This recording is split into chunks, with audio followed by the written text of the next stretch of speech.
बिस्मिल्लाहिर्रहमानिर्रहीम।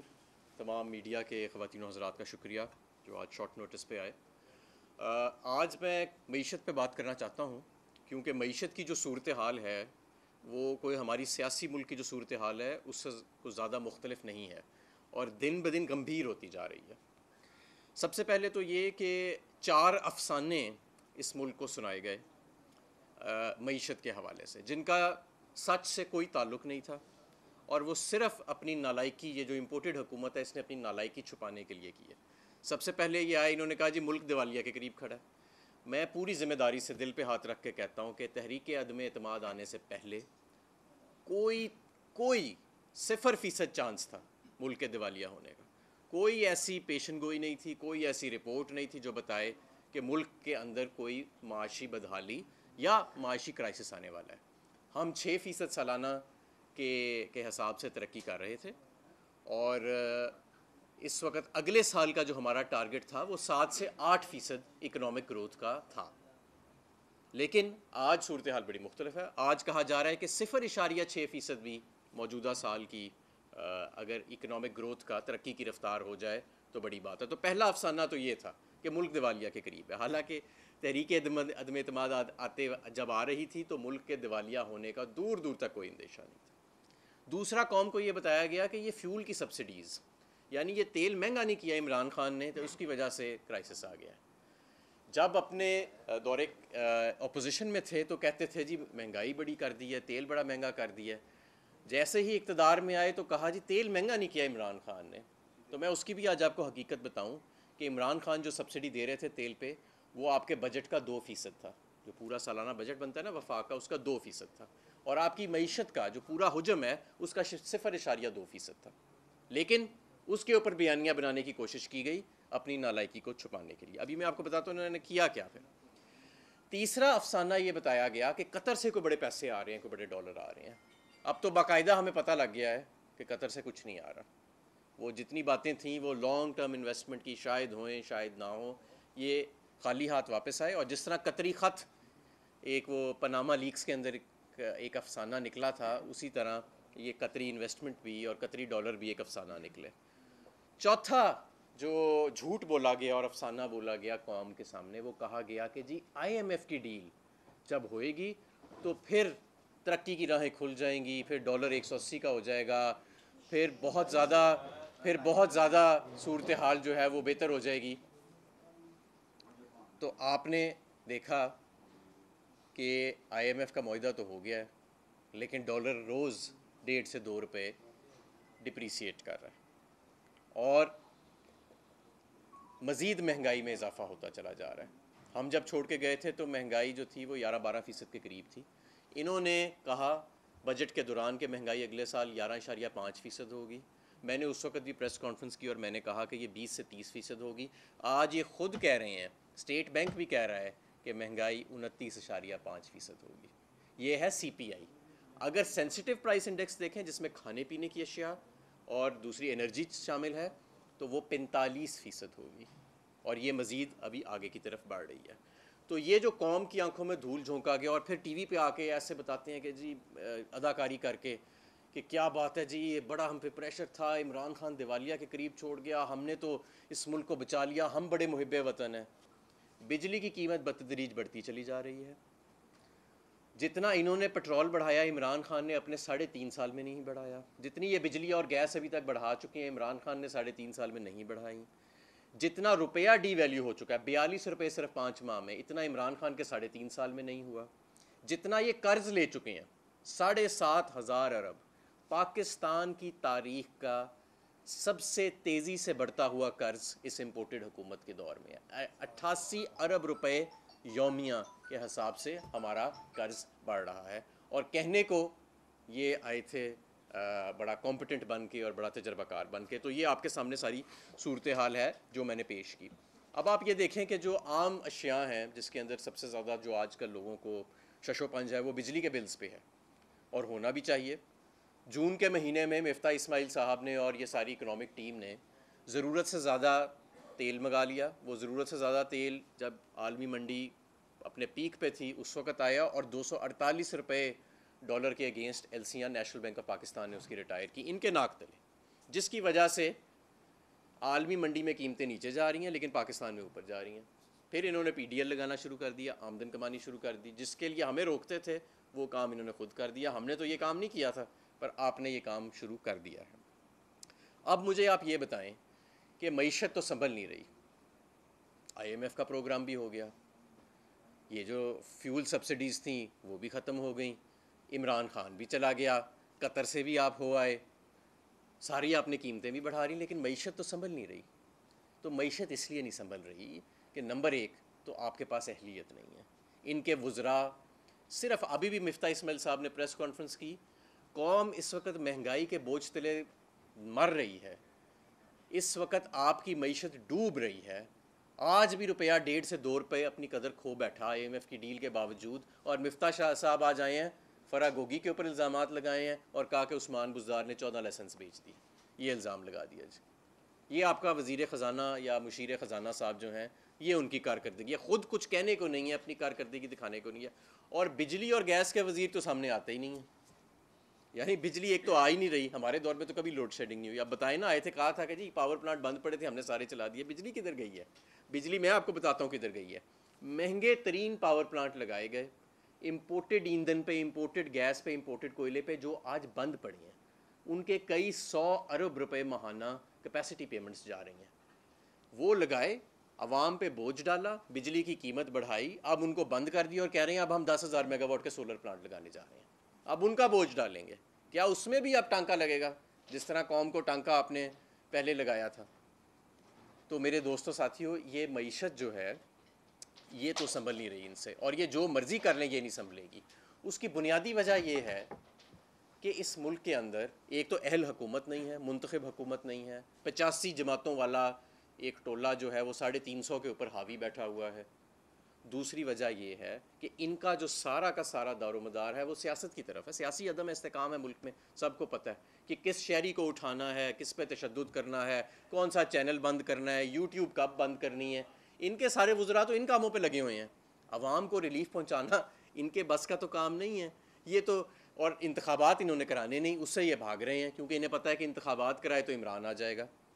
तो मैं आपको ये बताना चाहता हूँ कि मईशत और सियासत मुल्क की ज़्यादा देर ऐसे नहीं चल सकती। ये सूरत हाल सस्टेनेबल नहीं है। ये जितनी मर्ज़ी TV पे आके अदाकारी कर लें, लोगों के पास जब बिल आते हैं, लोग जब बाज़ारों में जाते हैं, और मैं आपको एक और बात बताऊँ, कारोबार बंद हो रहे हैं।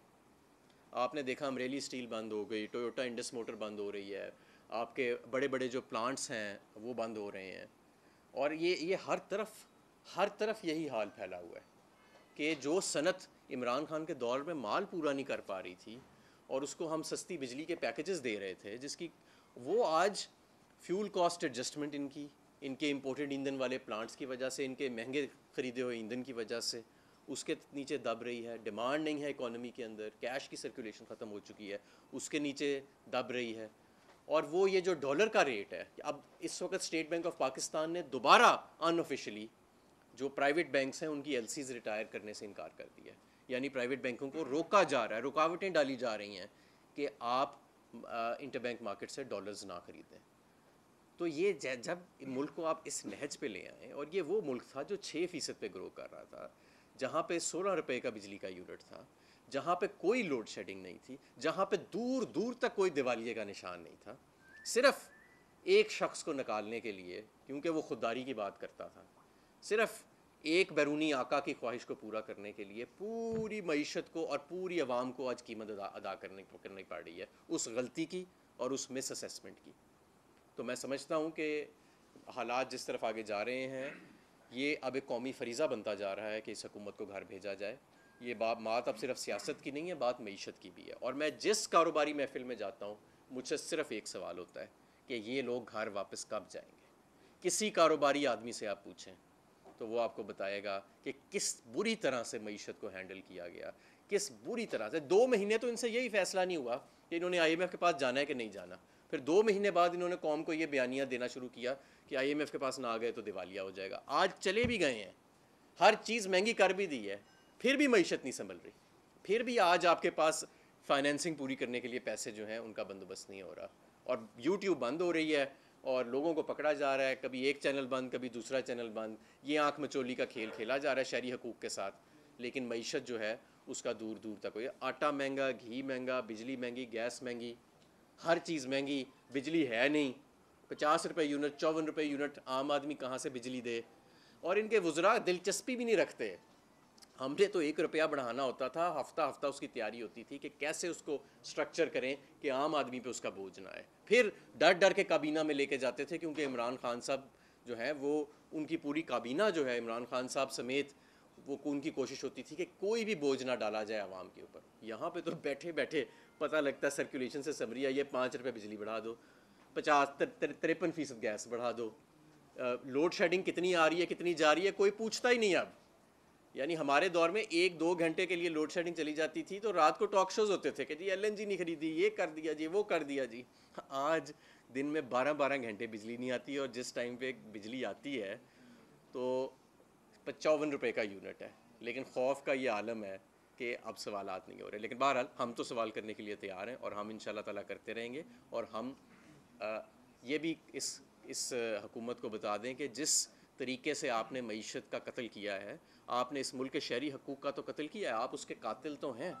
आपने आइन की जिस तरह बेहुरमती की है, आपने कवानीन की जिस तरह बेहुरमती की है, शहरी हकूक़ की पामाली की है, सियासत को जिस तरह आपने एक फ़ाशिज़म और मार्शल दौर की याद दिलाई है, आप माशी कातिल भी हैं। ये मईशत को आपने कत्ल किया। ये अब कहना छोड़ दें दिवालिये से बचाया, ये किया, कोई दिवालिये के करीब नहीं था। मैं हलफ से कहता हूँ कि 4 मार्च को जब अदम एतमाद है, ये कोई दूर दूर तक दिवालिये का चांस नहीं था।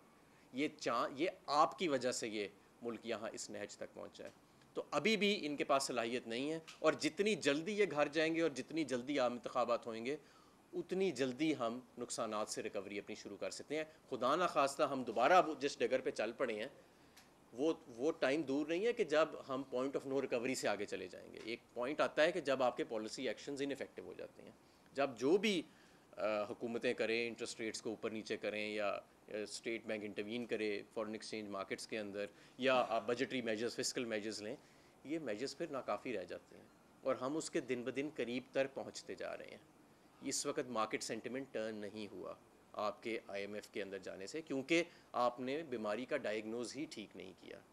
ये सियासी अदम इस्तेकाम जो आप पैदा करके लाए हैं, उसके बाद इकोनॉमिक अनसर्टेनिटी जो आप लेके आए हैं, ये बुनियादी वजह उसकी है।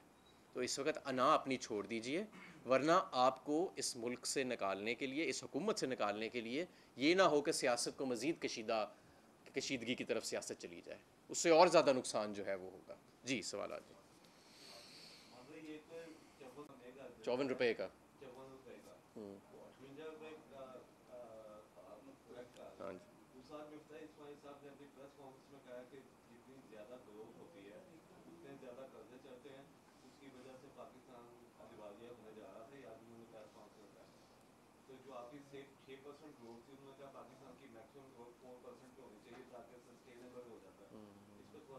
देखिए, पहली बात तो ये है कि ये अजीब व गरीब सी कैलकुलेशंस हैं इनकी, मिफ्ता साहब की, जो समझ नहीं आती। जब ये अपोजिशन में थे तो कहते थे 12 रुपये का यूनिट होए तो सारे मसाइल बिजली के हल हो जाएंगे, और ये IMF प्रोग्राम से निकलने के दर्स भी देते थे, और कहते थे कि आप तेल की कीमतें नहीं बढ़ानी चाहिए, PDL नहीं लगाना चाहिए। अब 12 रुपये का छोड़ के आपने ख़ुद बता दिया कि 54 रुपये नहीं 58 रुपये बिजली के बिलों का अब यूनिट हो गया है। तो मैं तो नहीं समझता कि मिफ्ता साहब की किसी बात को कोई अब संजीदा लेता है, और जो मिफ्ता साहब की बात को संजीदा लेता है उसको ख़ुद कोई संजीदा फिर नहीं लेता होगा। मैं समझता हूँ कि ये तो सिर्फ़ एक सर्कस हमारे आगे लगाया गया है, एक फसाड है, और इनके हाथ में अब ये मईशत का कंट्रोल जो है वो इनके हाथ से बिल्कुल निकल चुका है। देखें, फ़ाइनेंस मिनिस्टर या मुशीर जो होता है उसकी इफ़ेक्टिवनेस ख़त्म हो जाती है जिस वक्त उसकी क्रेडिबिलिटी मार्केट में कोई नहीं रहती। और ये मिफ्ता अकेले की बात नहीं है, मुझे पता है कि उनके ख़िलाफ़ कैंपेन चली हुई है उन्हीं की पार्टी में कि इनको हटा के सागडार को लाया जाए, और उसके पीछे शायद और अज़ाइम भी बड़े हैं, पावर पॉलिटिक्स है और शायद दूसरे खेल खेले जा रहे हैं। लेकिन वो इनसे भी बड़े डिज़ास्टर हैं। उन मौसूफ़ जो हैं वो सिंगल हैंडेडली उन्होंने, वो आर्किटेक्ट थे 2018 के क्राइसिस का, जिसको बड़े मुश्किल से हमने, जहाँ से हमने इकोनॉमी को स्टेबलाइज़ किया और वापस 6% ग्रोथ पे लेके आए, और वापस हम रिजर्व्स को ऑल टाइम हाई पे लेके गए। तो ये जो बातें कर रहे हैं कि जी 4% से ज़्यादा ग्रोथ नहीं होगी, भाई आप तो 0.6% पे ले गए हो आप ग्रोथ। अब क्यों 7,500 अरब रुपया कर्जा आपका बढ़ गया? अब क्यों बढ़ गया आपका 7,500 रुपया अरब कर्जा? अच्छा, बताइएगा कि तहरीक इंसाफ किस चीज़ की मुंतज़िर है? अगर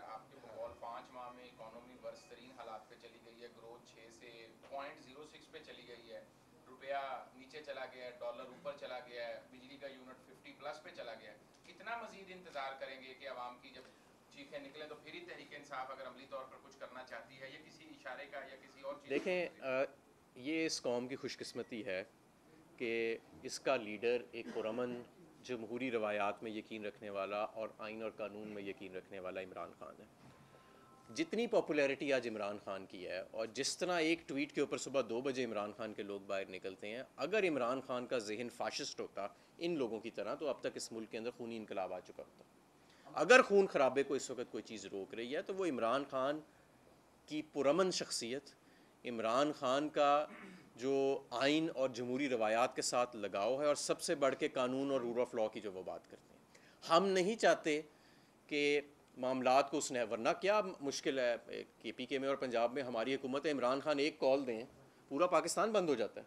लेकिन हम चाह रहे हैं कि हम पुरअमन तरीके से आम इंतखाबात के साथ एक जो आइन में जमहूरी तरीका दिया गया है उस पर हम बात करें।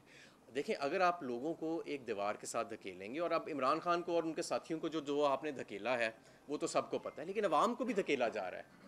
अब ये लड़ाई इमरान खान के साथ नहीं है, ये जंग अवाम के साथ लगाई हुई है इन्होंने। इनका ख्याल है कि अवाम इमरान खान के साथ खड़ी है, हम बंद दरवाज़ों में बैठ के, यूट्यूब बंद करके, चैनल बंद करके हम शायद काबू कर लेंगे इस मुल्क की सियासत के ऊपर। तो ये जंग एक्चुअली सिर्फ हमारे साथ नहीं है, ये पूरे मीडिया और पूरी अवाम के साथ जंग लगाई हुई है इन्होंने। हम चाहते हैं कि अकल के ये नाखुन लें। ये बहुत बड़ा मुल्क है, 5वां बड़ा मुल्क है दुनिया का, 22 करोड़ लोग हैं। ये लोगों को अगर आप दीवार से लगाएंगे तो ये मामलात किसी भी तरफ जा सकते हैं। इमरान खान ने फैसलाबाद में ना पाकिस्तान आर्मी की क़यादत के ऊपर बात की है और बड़े तहफ़्फ़ुज़ात का इज़हार किया है। अब खान साहब की जो स्टेटमेंट है आपने सुनी होगी यकीनन, क्या आप खान साहब की स्टेटमेंट के साथ खड़े हैं? देखें, बात ये, हम खान साहब की स्टेटमेंट को क्लैरिफाई भी कर चुके हैं और खान साहब खुद भी कर चुके हैं। कल पेशावर के जलसे में उन्होंने साफ कह दिया कि यार ये मेरा वतन है, मेरी आर्मी है, और हम वो लोग हैं जिनका बाहर कोई एक साइकिल भी नहीं है उनकी पड़ी हुई, या हमारा कोई बाहर ऑफशोर अकाउंट नहीं है। हमारा जीना मरना इसी मुल्क में है, और हम कुर्बानियाँ दे के, हमारे बुज़ुर्ग जो हैं यहाँ माइग्रेट करके आए थे, इमरान खान साहब के भी, हम सब के भी। तो ये हमारा मुल्क है, ये हमारा वतन है। और ऐसी, अब आप देखें, जनरल मुशर्रफ ने NRO दिया था ना, NRO दिया था ना 2 जमातों को, और ये 2 जमातें तो खुद अपने आप को NRO दे चुकी हैं, और अब ये चाहते हैं कि इसी को आगे कंटिन्यू किया जाए। तो उसके ऊपर बात हो चुकी है। अब इस वक्त बात यह है कि डूबती मईशत, डूबती सियासत, डूबती मकबूलियत है पूरी PDM की 12 जमातों की। वो डेस्परेटली वो और उनके चेले चांटे को शोशा ढूंढ रहे हैं कि इमरान खान पे लगाया जाए, वो कामयाब नहीं हो पा रहे। PTI और अदारों के दरमियान जो एक किस्म का तनाव है, जो बयान भी दिए गए, PTI ये बयानिया कह रही है कि नून लीग जो है गलतफहमी डाल रही है PTI और अदारों के दरमियान। तो कोई राब्ता भी किया गया, कोई बैकडोर राब्ता, या गलतफहमी को दूर करने के लिए कोई कोशिश की जा रही है? देखिए, मेरे इल्म में तो ऐसा कोई राब्ता नहीं है, और ये जंग तो अवाम की सुप्रीमेसी की जंग है, सिविल सुप्रीमेसी की जंग है। और मैं समझता हूँ कि इंशाअल्लाह ताला इस मुल्क में ताकत का सरचश्मा अवाम ही बनेंगे, और ये इस तहरीक के नतीजे में जो हम चला रहे हैं, ये हमेशा के लिए फ़ैसला होने जा रहा है कि इस मुल्क में मुंतखब क़यादत कौन करेगा। वो कोई बैरूनी क़ुव्वत या बंद कमरों में नहीं होएगी, वो आम आवाम करेगी, वो आप सब लोग करेंगे। ये आवाम जो देख रही है, ये लोग अब मुंतखब करेंगे हुक्मरानों को, और कोई चैनल जो है वो बिला वजह बंद नहीं हो सकेगा, कोई यूट्यूब को बंद नहीं कर सकेगा, कोई जुर्रत नहीं कर सकेगा। ये जंग इस चीज़ की है, और इंशाअल्लाह ताला ये जंग, इसी को हम हकीकी आज़ादी कहते हैं, और इंशाअल्लाह ताला इस हकीकी आज़ादी में हम कामयाब होंगे। अच्छा, ये बताइएगा कि क्या आप समझते हैं कि जब आप इक़्तिदार में थे तो कोई आपका फेवरेट आर्मी चीफ था, और एक्सटेंशन की बात होती है आर्मी चीफ की, क्या उनको एक्सटेंशन मिलनी चाहिए या कोई नया आर्मी चीफ आना चाहिए? जो आइन और कानून के मुताबिक है वो होना चाहिए। प्रोफेशनलिज्म और मेरिट को देखना चाहिए, सामने रखना चाहिए, और पसंद नापसंद जो है वो ज़ाती पसंद नापसंद पे नहीं होना चाहिए। हम आपको ये बताइएगा कि अगर आप लोगों की हुकूमत आती है तो आप समझते हैं कि मार्केट में इतना पोटेंशियल है कि जितना इस टाइम डार्क पिक्चर दिखाई जा रही है और महंगाई हो रही है, इसको कंट्रोल किया जा सकता है, और दूसरा जितना इन्फ्लेशन हो रही है, आम लोग कितनी देर इसको सर्वाइव कर पाएंगे? तो इसके लिए देखें, मैं समझ गया हूँ आपका सवाल। देखें, मैं समझता हूँ कि बहुत सारा नुकसान तो हो चुका है, और रिकवरी जो है वो शुरू नहीं हो पा रही। जितना हम डिले करते जाएंगे उतना हमारा स्टेबलाइजेशन का फ़ेज़ जो है, जो भी अगली हुकूमत आती है उसके लिए प्रोलॉन्ग होता जा रहा है। लेकिन अभी हम पॉइंट ऑफ नो रिकवरी पे नहीं पहुँचे, बुनियादी तौर पे ये सेंटिमेंट का फुकदान है जिसकी वजह से ये सारे मसाइल चले आ रहे हैं, और कुछ इनकी हैंडलिंग ठीक नहीं है। बिजली के वज़ीर बिजली का काम नहीं करते, वो गले में हाथ डाल के कभी कहीं फ़ीता काट रहे हैं, कभी कहीं फ़ीता काट रहे हैं। पेट्रोलियम के वज़ीर आते हैं, वो पता ही नहीं पेट्रोलियम कौन चला रहा है, 4 लोग पेट्रोलियम की मिनिस्ट्री चला रहे हैं और वो भी सियासत में लगे हुए हैं। मिफ्ता इस्माइल साहब की आज आपने प्रेस कॉन्फ्रेंस सुन ली, वो फ़रा गोगी से शुरू होकर उस्मान बुज़दार पे ख़त्म हो जाते हैं। उनको वैसे भी मैं समझता हूँ कि जिस तरह की उनकी हैंडलिंग रही है तो मेरे काबिल एहतराम है, लेकिन मैं समझता हूँ कि अभी उनमें अहलियत नहीं है वजारत ख़जाना चलाने की या मुशीर ख़जाना चलाने की, और इनके पास और स्टाफ भी कोई नहीं है। तो मैं समझता हूँ कि अगर कोई अच्छी हुकूमत आए जो संजीदा बैठे, कंसर्टेड एफर्ट करे, तो बिल्कुल मामलात बेहतर हो सकते हैं, सेंटिमेंट भी टर्न हो सकता है। एक क्लियर 5 साल का रोड मैप हो, क्लियर मैंडेट हो किसी हुकूमत के पास, तो मामलात ठीक तरफ जा सकते हैं। इस मुल्क में बहुत पोटेंशियल है। मैं आपको पूरे दावे से कहता हूँ कि अगर हमारी हुकूमत रह जाती तो हमने 6% से ऊपर अगले साल की ग्रोथ रेट इंशाल्लाह ताला अचीव करनी थी। और ये जो अभी आपको नज़र आ रहा है ना कि हम नियर डिफ़ॉल्ट गए हैं और ये फिर IMF होना है नहीं होना, इसका जो 4 महीने का एक टस्कल चलती रही है, ये चीज़ें नहीं होनी थी। हमारे जो कैपिटल फ़्लाइट हुई है वो नहीं होनी थी, इतनी ज़्यादा पॉलिटिकल अनसर्टेनिटी और इकोनॉमिक अनसर्टेनिटी नहीं आनी थी, और मामलात बेहतरी की तरफ ही जाने थे। अभी भी हमारे मुल्क में कैपिटल फॉर्मेशन हो रही होनी थी, इंडस्ट्रियलाइजेशन हो रही होनी थी। तो ये चीज़ें, इनको बहरहाल एक पटरी से उतारा गया और बहुत ज़्यादा नुकसान पहुँचाया गया। फौरी तौर पे पटरी पे वापस आने की ज़रूरत है। ये लोग नहीं कर सकते, ये रजीम नहीं कर सकती। अच्छा माधवी ये बताइएगा, इसाक डार साहब ने जो इकोनॉमी के लिए बेहतरी के लिए तजावीज़ दी थी, वो 22 के 25 नकात कहते थे, तो क्या वजह हुई है कि मुफ्ता इस्माइल साहब ने वो किया? देखें, ये इनकी आपस में पावर पॉलिटिक्स चल रही है। वो एक ग्रुप को रिप्रेजेंट करते हैं, ये एक ग्रुप को रिप्रेजेंट करते हैं, वो फ़र्क कमर्शियल इंटरेस्ट को रिप्रेजेंट करते हैं, ये शायद फ़र्क को करते हैं। तो ये तो असल में ये एक टग ऑफ वॉर उसकी है, इनका मईशत से कोई ताल्लुक़ नहीं। मईशत में जितनी बैकी बैकी बातें हमारे मौसूफ़ मिफ्ता साहब करते हैं, उनसे कहीं ज़्यादा बैकी बैकी और बिल्कुल ही गैर संजीदा बातें जो हैं वो इसाक डार साहब के हमने ज़बान से सुनी हुई हैं। और उनका तो खैर दौर देखा भी हुआ है कि किस तरह आलमी मंडी में कीमतें नीचे जाने के बावजूद, एक ऑयल बुनेंजा आने के बावजूद, हमारी ना एक्सपोर्ट बढ़ी उनके टाइम के ऊपर, हम एक कम्प्लीटली एक क्राइसिस लाइक सिचुएशन के अंदर चले गए और 25-30 अरब डॉलर हमने सिर्फ एक्सचेंज रेट को मेंटेन करने के अंदर गुजार दिए और अपनी एक्सपोर्ट्स को उस दौरान तबाह कर दिया। तो उनकी तो इकोनॉमिक्स जो है वो बिल्कुल, मैं नहीं समझता कि कोई भी इवन कोई एवरेज जो स्टूडेंट है, मैट्रिक का भी स्टूडेंट है, उसको संजीदा लेता होगा। बहरहाल, लेकिन मैं आपको ये ज़रूर बताऊँ कि इस मामलात को पटरी पे वापस लाने की जल्द अज जल्द ज़रूरत है, वरना इमरान खान लोगों को सड़कों पे निकाले ना निकाले, लोगों ने खुद सड़कों पे निकला है।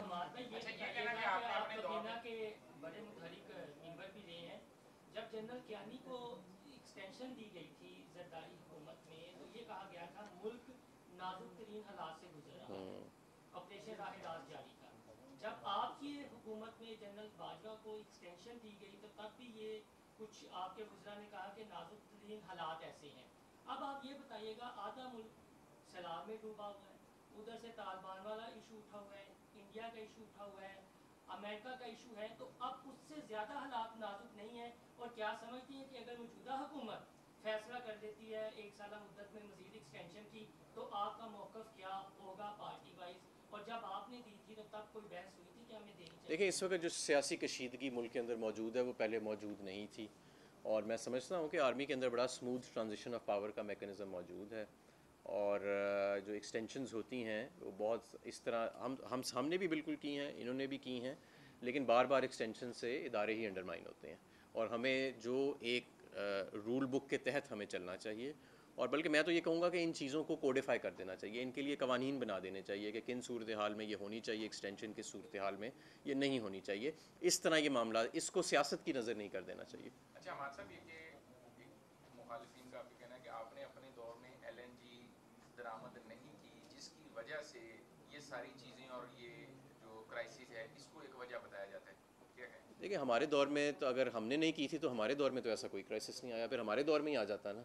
ये आए हैं तो ये सारे क्राइसिस आए, और वैसे भी हमारे LNG के 80 से 90% तो लॉन्ग टर्म कॉन्ट्रैक्ट्स हैं, और बाकी हमने 10% सिर्फ, यानी 1-2 कार्गोज़ हमने लेनी होती हैं स्पॉट के ऊपर। और स्पॉट कार्गो जो है वो 2-3 माह से पहले कोई भी दुनिया का मुल्क नहीं खरीदता, यानी अभी जो स्पॉट कार्गो पहुँचेगी जो इन्होंने नहीं ली, वो 2 महीने पहले लेनी चाहिए थी। तो ये तो बिल्कुल एक ब्लूमबर्ग का स्टीफन जो है एनर्जी एनालिस्ट, उसने वज़ीर आज़म साहब को ट्विटर के ऊपर एक दफ़ा बड़ा कैंडिडली इसके ऊपर जवाब भी दिया था कि ये जो आप LNG के ऊपर बातें कर रहे हैं ये ठीक नहीं है, फिर उन्होंने बातें करनी बंद कर दी थी। असल में प्रॉब्लम ये हुआ कि जो मुस्लिम लीग नून ने 3 मुआहदे किए थे LNG के लॉन्ग टर्म के, उनमें से 2 जो हैं वो मुआहदे ऐसे थे कि जितनी देर उन मुआहदों से सस्ती थी इंटरनेशनल मार्केट, वो हमें महंगा माल भेजते रहे। जैसे ही उन मुआहदों से इंटरनेशनल मार्केट महंगी हुई और वो मुआहदे सस्ते हुए, उन्होंने डिफ़ॉल्ट कर दिया। तो ये सारा क्राइसिस जो है बेसिकली उसकी वजह से आया। फिर ये लोग जब आए तो इनसे मामला से इससे संभल नहीं सके, पहले महंगी ले ली फिर ली नहीं।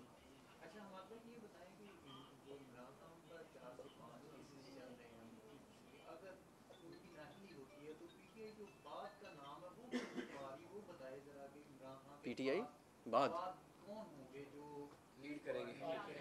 आप इस चीज़ की परवाह ना करें। इमरान खान साहब जो हैं वो इंशाअल्लाह ताला मौजूद हैं और पूरी तरह मौजूद हैं, और ये इंशाअल्लाह ये हमारी जमात एक जमहूरी जमात है, डायनेस्टिक पॉलिटिक्स नहीं है, हर चीज़ यहाँ पे मौजूद है। लेकिन फ़िलहाल जो सबसे इस वक्त ज़रूरी है कि इस वक्त इस मुल्क का जो सबसे मकबूल लीडर है इमरान खान, जिसने 4-5 इकाइयों को इकट्ठे रखा हुआ है, और काबुल से लेके कराची तक, सवाबी से लेके खैबर तक, अगर कोई शख्स है जो पूरे मुल्क को इस वक्त यूनाइट कर रहा है और जिसकी आवाज़ लोग सुन रहे हैं, चाहे उसको हुकूमत और रजीम बंद करती है, वो इमरान खान है। इस वक्त उनका इस मुल्क को लीड करना ही इस मुल्क के लिए बेहतर है।